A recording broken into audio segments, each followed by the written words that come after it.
program. If you need the calendar for the entire quarter, they're available at the door to my right, to your left. They're on a long blue sheet.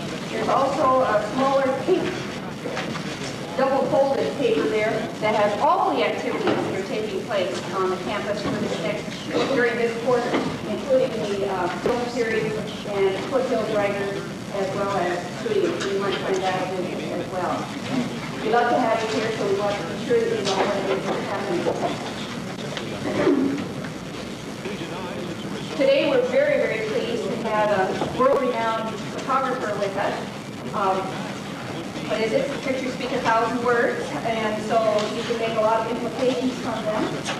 I'd like to point out to you that the pictures of our presenter, David Burnett, some of them are in the gallery just across the hall from this stage. They will be there until March, and so I do hope that you will take the opportunity to view them.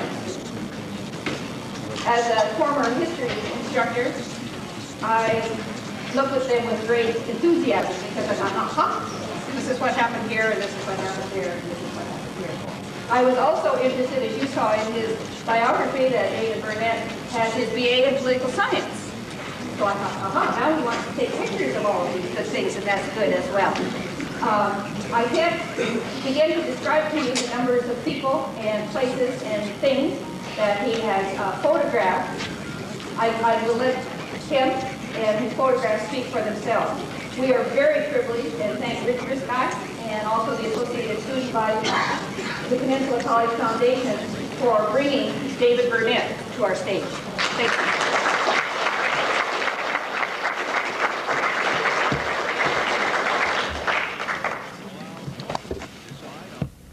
Step one.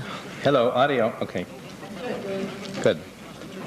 This is the old clip-on thing where you then have to run the wire through your shirt in front of 200 people. Oh, let me just get that wire fixed. Thank you, Dorothy. Appreciate the introduction. And thanks to Rich, who has been an absolute,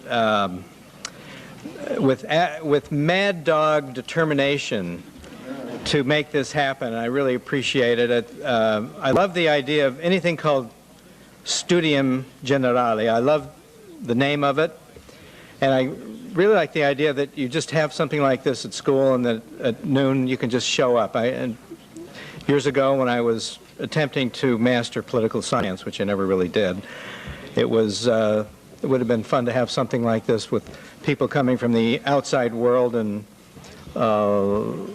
speaking on all kinds of different topics. It sounds like fun. I was a little disappointed to see that I think I'm too late to do for the tryouts for fiddler, but I'll just have to stay in my own realm, I guess.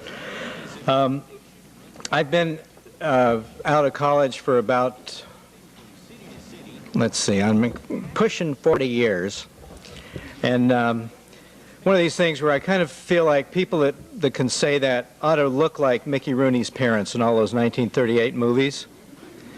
And I'm not quite sure I could pass for Mickey Rooney's dad. But I think part of the reason that I feel like I'm still like 31, that's kind of, you know, all of us who are approaching 60, we kind of go through, how old do you feel this week? Well, you know, I'm 31, 32. And but I think the fact that I've been blessed with a chance to have a really wonderful, exciting life, covering things going on in our world for these years, it's kept me interested and excited about just getting up in the morning and grabbing a camera and getting out to photograph what is out there.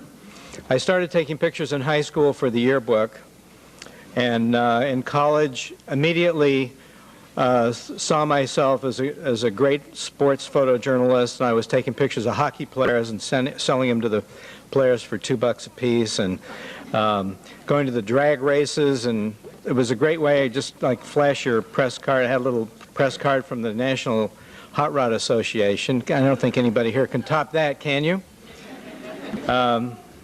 All the drag races you could possibly want. It's not something that my daughter, the musical theater major, understands, but you know, that's why we all get to have our own disciplines that we get to pursue. I spent a couple of years in Vietnam, and I'm going to get into this because I know we have to be done in, let's see, in 45 minutes, and I tend to ramble a lot, which is the most fun about looking at these pictures. I see the pictures, I've seen them a lot of times, but it's always fun to see them in front of 200 people who are waiting to hear what you're going to say about them, because it kind of forces the, you know, the panic level, I think, forces you to reach in and find things out about these same pictures that you don't get when you're just looking at them at the hotel. So anyway, I spent a couple of years in Vietnam as a photographer when I was just starting out. Worked for the old Life magazine, the old weekly Life magazine. And when Life closed, right after I got back from Vietnam in December '72, Life ceased publication as a weekly.